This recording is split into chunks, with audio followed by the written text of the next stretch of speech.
دوستو آج کی ویڈیو میں ہم آپ کو شیخ عبدالقادر جیلانی کی زندگی کے بارے میں بتائیں گے۔ ان کے اصل عقائد کیا تھے، انہوں نے اپنی کتابوں میں کیا لکھا ہے، انہوں نے قبر والوں سے مانگنے سے منع کیوں کیا، منت کے بارے میں شیخ نے کیا لکھا، شیخ کس فقہ کے فالور تھے، شیخ کس قسم کے تصوف کے قائل تھے اور انہوں نے وحدت الوجود اور دیگر فلسفوں کے بارے میں کیا رائے قائم کی، منصور خلاج کے بارے میں شیخ صاحب نے کیا فرمایا۔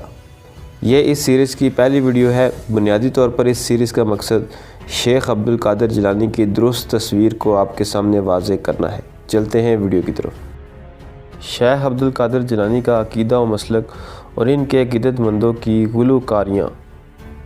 شیخ عبدالقادر جیلانی کے نام سے کون نہیں واقف؟ علمی مرتبہ، تقوی و للہیت اور تزکیہ نفس کے حوالے سے شیخ کی بے مثال خدمات چہار دانگ عالم میں عقیدت و احترام کے ساتھ تسلیم کی جاتی ہیں، مگر شیخ کے بعض عقیدت مندوں نے فرط عقیدت میں شیخ کی خدمات و تعلیمات کو پس پش ڈال کر ایسا متوازی دین وضع کر رکھا ہے جو نہ صرف قرآن و سنت کے صریح منافی ہے بلکہ خود شیخ کی مبنی برحق تعلیمات کے بھی منافی ہے۔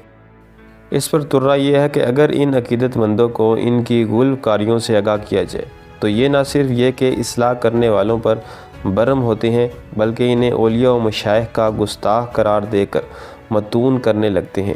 یہ ویڈیو بنیادی طور پر 3 حصوں میں تقسیم کی گئی ہے۔ پہلا حصہ شیخ عبدالقادر جیلانی کی سوانح حیات پر مشتمل ہے۔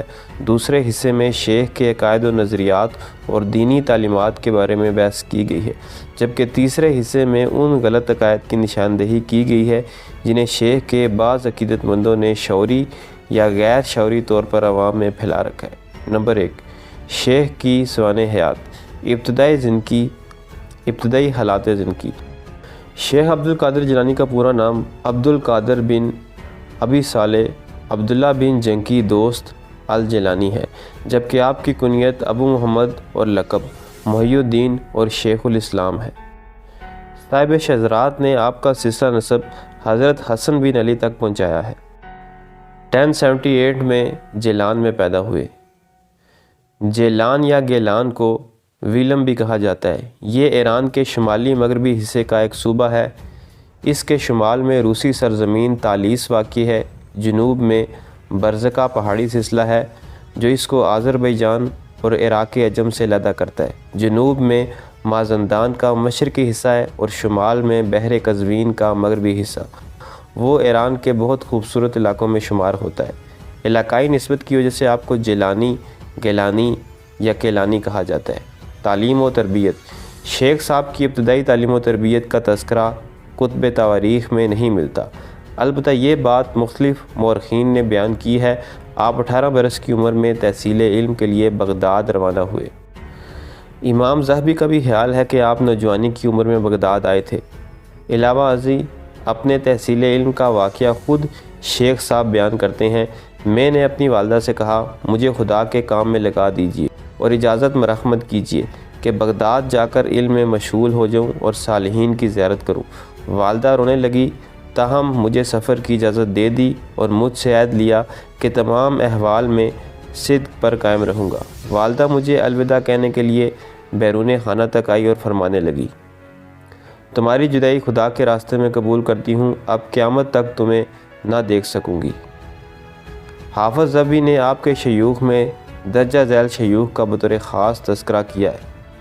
قاضی ابو سعد مخزومی، ابو غالب، احمد بن مظفر بن سوس، ابو قاسم بن بیان، جعفر بن احمد سراج، ابو سعید بن خشیش، ابو طالب یوسفی وغیرہ، جبکہ دیگر اہل علم نے ابو زکریا یحییٰ بن علی بن خطیب تبریزی، ابو الوفا علی بن عقیل بغدادی، شیخ حماد کو بھی آپ کے اساتذہ کی فہرست میں شمار کیا ہے۔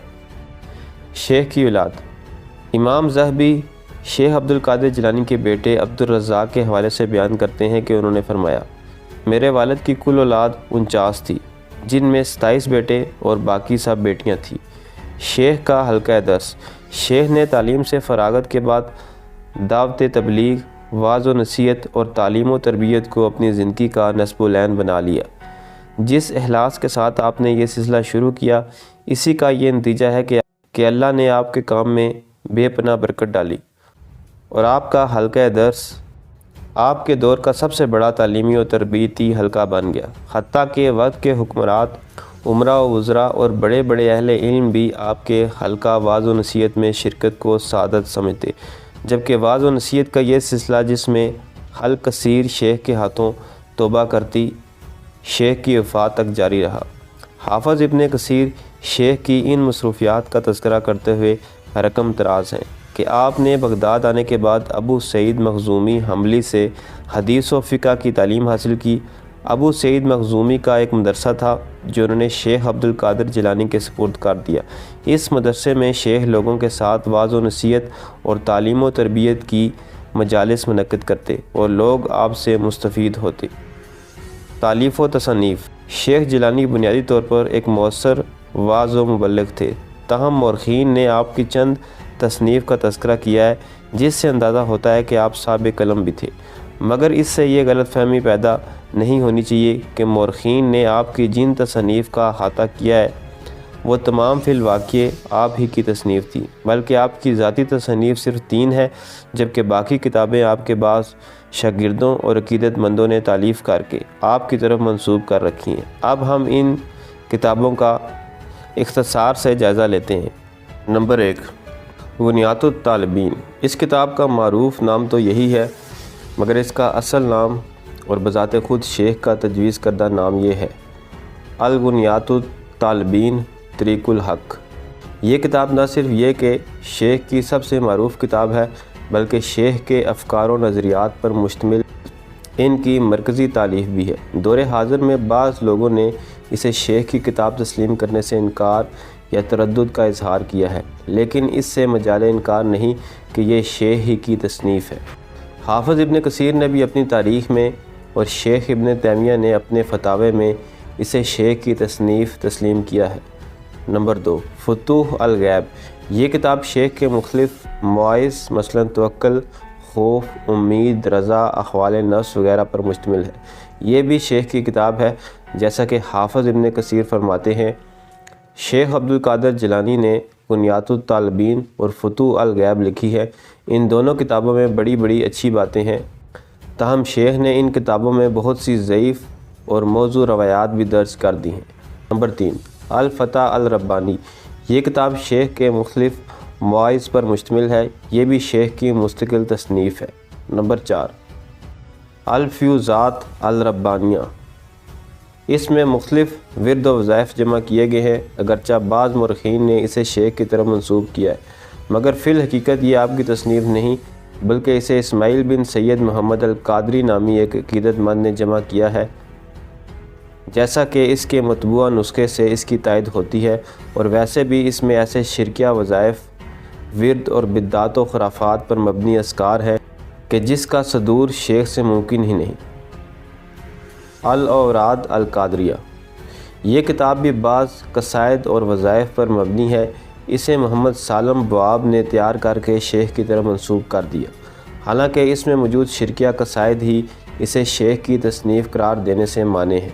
اس کے علاوہ بھی مندرجہ ذیل کتابوں کو آپ کی طرف منسوب کیا جاتا ہے: بشائر الخیرات، تحفۃ المتقین، الرسالہ القادریہ، حزب الرجا، الرسالہ الغوثیہ، الکبریات الاحمر، مراتب الوجود، یواقیت الحکم، معراج لطیف، سر الاسرار و مظہر الانوار، جلال الخاطر فی الباطن، آداب السلوک، آداب السلوک۔ نمبر 2، شیخ کے عقائد و نظریات اور تعلیمات۔ شیخ کی ذاتی تصنیفات کے حوالے سے معلوم ہوتا ہے کہ شیخ کا عقیدہ وہی تھا جو اہل سنت کا متفقہ عقیدہ ہے، بلکہ آپ خود اپنے عقیدے کے حوالے سے رقم طراز ہیں۔ ہمارا عقیدہ وہی ہے جو صحابہ کرام اور سلف صالحین کا ہے، بلکہ شیخ دوسروں کو بھی سلف صالحین کا عقیدہ اور مذہب اختیار کرنے کی اس طرح تلقین کرتے ہیں: تمہیں چاہیے کہ کتاب و سنت کی اتباع اختیار کرو اور بدعات کا ارتکاب نہ کرو، اور تمہیں چاہیے کہ سلف صالحین کے مذہب کو اختیار کرو، اور یہی وہ صراط مستقیم ہے جس پر تمہیں گامزن رہنا چاہیے۔ نیز فرماتے ہیں مومن کو چاہیے کہ سنت اور سنت پر چلنے والی جماعت کی پیروی کرے۔ سنت وہ ہے جسے رسول اللہ نے سنت قرار دیا، اور جماعت وہ ہے جس پر اللہ کے رسول کے صحابہ کا اتفاق رہا۔ شیخ جیلانی کے عقائد و نظریات کی مزید معرفت کے لیے ہم ان کی مختلف کتابوں سے ان کے عقائد و نظریات کا سرسری جائزہ پیش کرتے ہیں۔ ایمان کے بارے میں، ایمان کی تعریف میں اہل سنت اور فرقہ ضالہ میں نمایاں اختلاف پایا جاتا ہے۔ شیخ جیلانی کے ہاں ایمان کی وہی تعریف ملتی ہے جو اہل سنت کے ہاں معروف ہے، جیسا کہ شیخ فرماتے ہیں: ہمارا عقیدہ ہے کہ ایمان زبانی اقرار، قلبی تصدیق اور ارکان اسلام پر عمل پیرا ہونے کا مجموعے کا نام ہے۔ ایمان طاقت سے بڑھتا ہے، نافرمانی سے کم ہوتا ہے، علم سے مضبوط، جہالت سے کمزور ہوتا رہتا ہے، جبکہ اللہ تعالیٰ کی توفیق ہی سے یہ حاصل ہوتا ہے۔ غنیہ کے پہلے باب میں شیخ اسی سے ملتی جلتی تعریف بیان کرتے ہیں کہ ایمان قول و عمل کا نام ہے، کیونکہ قول زبانی دعویٰ ہے اور عمل اس دعوے کی دلیل ہے۔ قول صورت ہے اور عمل اس کی روح ہے۔ توحید کے بارے میں، توحید ربوبیت کے بارے میں شیخ رقم طراز ہیں: انسانی نفس مکمل طور پر اپنے رب کا مطیع ہے، لیکن رب تعالیٰ ہی اس کے حالوں کو مالک ہیں اور یہ خدا تعالیٰ کی بندگی کرنے کا محتاج ہے۔ نیز فرماتے ہیں: جو شخص اسلام میں داخل ہونا چاہتا ہے، اس پر واجب ہے کہ سب سے پہلے کلمہ شہادت کا اپنی زبان سے اقرار کرے اور دین اسلام کے علاوہ دیگر تمام ادیان سے اعلان برات کرے اور اپنے دل سے اللہ تعالیٰ کی وحدانیت تسلیم کرے۔ اسماء و صفات کے بارے میں شیخ اپنا موقف اس طرح بیان کرتے ہیں: ہم کتاب و سنت سے باہر نہیں جاتے، ہم آیات پڑھتے ہیں یا حدیث اور ان دونوں پر ایمان لاتے ہیں، جبکہ ان کی حقیقت کو اللہ کے سپرد کرتے ہیں۔ اسماء و صفات کے حوالے سے اہل سنت کا یہی موقف ہے جسے شیخ نے اپنی تصنیفات میں جا بجا اختیار کیا ہے، بلکہ اس کے ساتھ ساتھ فرقہ ضالہ کے نظریات کی تردید بھی کی ہے۔ قرآن مجید کے بارے میں شیخ فرماتے ہیں: ہمارا یہ عقیدہ ہے کہ قرآن مجید اللہ کا کلام ہے، مقدس کتاب، خطاب، اور اس کی وہ وحی ہے جسے جبرائیل کے ذریعے محمد رسول اللہ پر نازل کیا گیا ہے۔ حضرت صلی اللہ علیہ وسلم کے بارے میں شیخ فرماتے ہیں: تمام اہل اسلام کا اس بات پر متفقہ اعتقاد ہے کہ محمد اللہ کے رسول ہیں، تمام رسولوں کے سردار اور خاتم النبیین، یعنی آخری رسول ہیں۔ شیخ آخرت کے بارے میں لکھتے ہیں: روزہ قیامت قبروں سے جی اٹھنے اور حشر و نشر پر ایمان لانا بھی واجب ہے۔ علاوہ ازیں عذاب قبر، پل صراط، حوض کوثر، جنت و جہنم، میزان شفاعت کے حوالے سے بھی شیخ نے غنیہ میں وہی عقیدہ رقم کیے ہیں جو اہل سنت کے ہاں معروف ہیں۔ رد شرک و بدعت کے حوالے سے شیخ کی تعلیمات: شیخ عبد القادر جیلانی توحید کے زبردست حامی اور شرک و بدعت کے قاطع تھے، جیسا کہ ان کے مندرجہ ذیل اقتباسات سے واضح ہے۔ نمبر 1، انسان کو چاہیے کہ وہ اللہ کے حضور دست سوال دراز کرے، اللہ کی حمد و ثنا کرے، محمد صلی اللہ علیہ وسلم پر درود و سلام بھیجے، پھر اللہ سے اپنی حاجت کا سوال کرے۔ نمبر 2، آباء و اجداد یا غیر اللہ کی قسم کھانا مکروہ ہے، لہذا قسم کھانی ہو تو صرف اللہ کی قسم کھائی جائے، ورنہ خاموشی اختیار کی جائے۔ شیخ آداب قبور کی مسنون دعا ذکر کرنے کے بعد فرماتے ہیں: جب قبر کی زیارت کرنے جائیں تو قبر پر ہاتھ نہ رکھو اور نہ ہی قبر کو چومو، کیونکہ یہ یہود کی علامت ہے، اور نہ ہی قبر پر بیٹھو، نہ اس کے ساتھ ٹیک لگاؤ، پھر اللہ سے اپنی حاجت طلب کرو۔ نمبر 4، بدشگونی حرام ہے، البتہ فعل میں کوئی حرج نہیں، بلکہ بدشگونی کے حوالے سے شیخ حدیث نبوی سے استدلال کرتے ہوئے رقم طراز ہیں کہ جس شخص کو بدشگونی نے اس کے کام سے روک دیا، اس نے شرک کیا۔ سنت کی پیروی کرو اور بدعت جاری نہ کرو، موافقت کرو اور خلاف ورزی نہ کرو، فرما برداری کرو اور نافرمانی نہ کرو، اخلاص پیدا کرو اور شرک نہ کرو، حق تعالیٰ کی توحید کا پرچار کرو اور اس کے دروازے سے منہ نہ موڑو، اسی خدا سے سوال کرو، کسی اور سے سوال نہ کرو، اسی سے مدد مانگو، کسی اور سے مدد نہ مانگو، اسی پر توکل و اعتماد کرو، اس کے علاوہ کسی اور پر توکل نہ کرو۔ نمبر 6، شیخ رقم طراز ہے کہ جب تم میں سے کوئی شخص خود یا اس کا بھائی بیمار ہو تو اس طرح دعا کریں: اے ہمارے رب جو آسمان میں ہے، تیرا نام مقدس ہے، ارض و سما پر تیرا ہی حکم ہے، اس طرح ارض و سما میں تیری ہی رحمت کے دریا بہتے ہیں۔ اے پاکیزہ لوگوں کے رب، ہمارے گناہ معاف فرما دے، اپنی رحمت سے ہم پر مہربانی فرما، اس مصیبت و بیماری میں بھی اپنی طرف سے شفا فرما۔ نمبر 7، ساری مخلوق عاجز ہے، نہ کوئی تجھ کو فائدہ پہنچا سکتا ہے نہ نقصان، جو کچھ تیرے لیے مفید ہے یا مضر، اس کے متعلق اللہ کے علم میں تیر کا قلم چل چکا ہے، اس کے خلاف نہیں ہو سکتا۔ قبولیت عبادات کے بارے میں شیخ کا موقف: تم سے تمہارے اعمال اس وقت تک قبول نہیں کیے جا سکتے جب تک کہ تم اخلاص پیدا نہ کرو۔ کوئی قول عمل کے بغیر مقبول نہیں اور کوئی عمل اخلاص اور سنت کی مطابقت کے بغیر قبول نہیں۔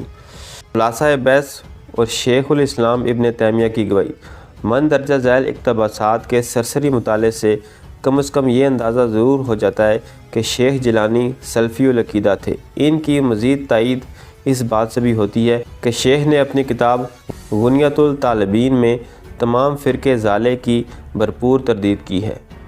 شیعہ اور وحافظ، مرجیہ و قدریہ، جہمیہ، کرامیہ اور معتزلہ وغیرہ کی تردید تو بہت نمایاں ہے، جبکہ اس کے علاوہ صرف ایک ہی گروہ ایسا رہ جاتا ہے جسے فرقہ ناجیہ کہا جا سکتا ہے، اور اسی گروہ کو شیخ نے اصحاب الحدیث اور اہل سنت قرار دے کر ان کی تعریف و توصیف کی ہے، اور دیگر لوگوں کو بھی انہی کی طریق پر چلنے کی جا بجا ہدایت کی ہے۔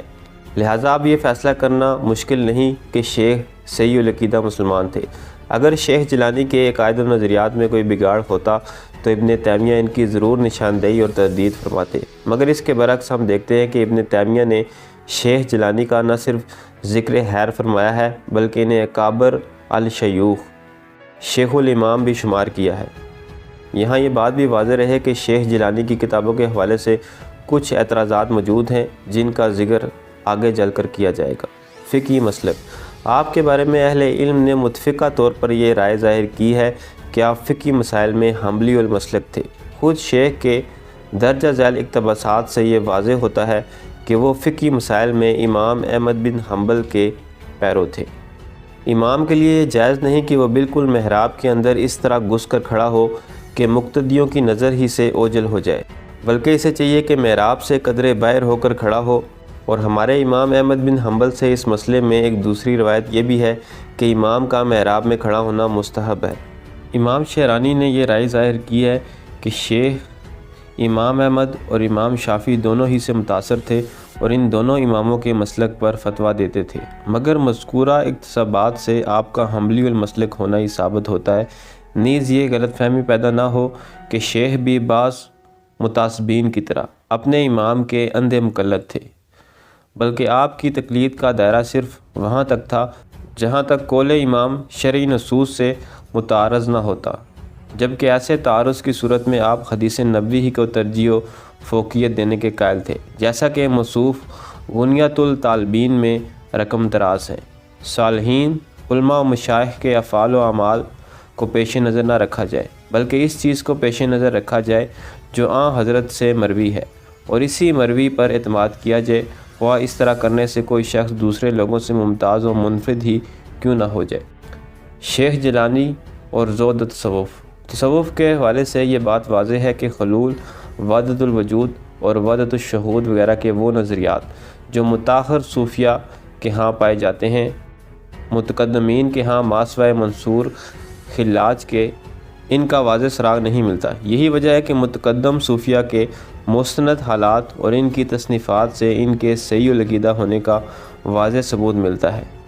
البتہ تزکیہ نفس کے سلسلے میں انہی متقدمین کے ہاں بعض خلاف شرع امور بھی پائے جاتے ہیں، البتہ ان خلاف شرع امور کا تعلق عقائد و ایمانیات کے بجائے عبادت و معاملات سے ہے۔ آگے بڑھنے سے پہلے یہ واضح کر دینا ضروری ہے کہ خیر القرون کے تصوف اور ما بعد کے تصوف میں بعاد المشرکین کی طرح نمایاں خلا ہے، بلکہ پہلی صدی ہجری میں تو یہ لفظ تصوف کہیں ڈھونڈنے سے بھی نہیں ملتا۔ البتہ پہلی اور دوسری صدی ہجری میں انتہائی متقی حضرات کے لیے زاہد، عابد اور صالح وغیرہ کے الفاظ استعمال کیے جاتے تھے، جبکہ دوسری صدی ہجری ہی میں ان کے ساتھ لفظ صوفی بھی مترادف کے طور پر استعمال ہونے لگا، اور رفتہ رفتہ یہی لفظ اتنا معروف ہوا کہ زاہد، عابد اور صالح جیسی اصطلاحات معدوم ہو کے رہ گئی۔ گویا متقدمین کے ہاں لفظ صوفی دراصل زاہد و عابد کی جگہ مستعمل تھا۔ زہد کا تصور چونکہ اسلام میں موجود ہے، یعنی دنیا سے بے رغبتی کرو تو خدا تم سے محبت کرے گا، اس لیے متقدم صوفیہ جو دراصل زہاد و عبادت ہی تھے، کہ طرز عمل، طریقہ عبادت اور تزکیہ نفس کے سلسلے کو دیگر ائمہ دین نے ہدف تنقید نہیں بنایا، اور ویسے بھی ان صوفیہ اور زہاد کی طرز زندگی مجموعی طور پر شریعت ہی کی آئینہ دار تھی، کیونکہ ان میں سے اکثر حضرات کتاب و سنت کے عالم بعمل اور دین و شریعت کے اسرار و رموز سے کماحقہ واقف تھے۔ تاہم ان میں عقائد سے ہٹ کر عبادات و معاملات میں غلو اور بگاڑ پیدا ہو چکا تھا۔ اس کی طرف بھی گزشتہ سطور میں نشاندہی کر دی گئی ہے۔ یہی غلو رفتہ رفتہ اس قدر بڑا کہ متاخرین صوفیہ نے شعوری یا غیر شعوری طور پر دین شریعت کے متوازی دین طریقت ایجاد کر لیا، جو نہ صرف عبادات و معاملات میں دین و شریعت کے برخلاف تھا بلکہ عقائد و نظریات میں بھی اسلامی عقائد کے منافی تھا۔ اور یہ صورتحال اس وقت پیدا ہوئی جب مسلمان صوفیہ نے ہندی اور یونانی فلسفہ تصوف کو اسلام میں درآمد کر لیا۔ شیخ عبدالقادر جیلانی نے غنیۃ الطالبین میں تصوف اور اس کے متعلقات پر ایک طویل بحث سپرد قلم فرمائی، جو دراصل زہد و تقویٰ سے متعلق تعلیمات یعنی توکل، صبر، شکر، رضا، صدق و آداب معاشرت وغیرہ پر مبنی ہے۔ ہم واضح کر آئے ہیں کہ متقدمین کے ہاں تصوف دراصل زہد و تقویٰ ہی کے مترادف سمجھا جاتا تھا، اور متاخر صوفیہ کے عقائد و نظریات متقدمین کے ہاں نہیں پائے جاتے تھے، اور یہی وجہ ہے کہ شیخ جیلانی کے عقائد و نظریات سراسر اہل سنت کے موافق ہے، جیسا کہ شیخ کے عقائد و نظریات کے ضمن میں اس پر تفصیلی بحث کی جا چکی ہے۔ ویسے بھی شیخ جیلانی ایسے گمراہانہ نظریات کے سخت مخالف تھے، مثلا منصور خلاج جو خلول جیسے گمراہانہ نظریے کا قائل ہو چکا تھا۔ اس کے بارے میں شیخ جیلانی نے ایک مرتبہ فرمایا، منصور خلاج کے دور میں کوئی شخص ایسا نہ تھا جو اس کا ہاتھ پکڑتا اور اسے اس کی لغزش سے باز رکھتا۔ اگر میں اس کے زمانے میں ہوتا تو منصور کے معاملے کو اس صورتحال سے بچاتا جو اس نے اختیار کر لی تھی۔ شیخ عبدالقادر جیلانی تصوف میں پراسرار رمزیت کے خلاف تھے۔ علاوہ ازیں وحدت الوجود وغیرہ کی تردید شیخ کے مندرجہ ذیل فرمودات سے ہوتی ہے۔ اللہ تعالیٰ بلندی کی طرف عرش پر مستوی ہے، اللہ تعالیٰ عرش پر مستوی ہے اور وہ مخلوق سے جدا ہے، اس کے علم سے کوئی جگہ مخفی نہیں، اور اس کے بارے میں یہ کہنا درست نہیں کہ وہ ہر جگہ موجود ہے، بلکہ اس کا وصف یوں بیان کرنا چاہیے کہ وہ آسمانوں کے اوپر عرش پر مستوی ہے، اور یہی چیز اللہ تعالیٰ نے قرآن مجید میں بیان کی ہے، رحمان عرش پر مستوی ہے۔ آج کی ویڈیو یہیں تک۔ آنے والی ویڈیو میں حضرت شیخ عبدالقادر جیلانی کی کرامات کا ذکر کریں گے کہ کیا ان سے منسوب کرامات درست ہیں یا نہیں۔ یہ تھی میری آج کی ویڈیو پسند ہے تو چینل کو سبسکرائب کریں۔ ملتے ہیں اگلی ویڈیو میں۔ اللہ حافظ۔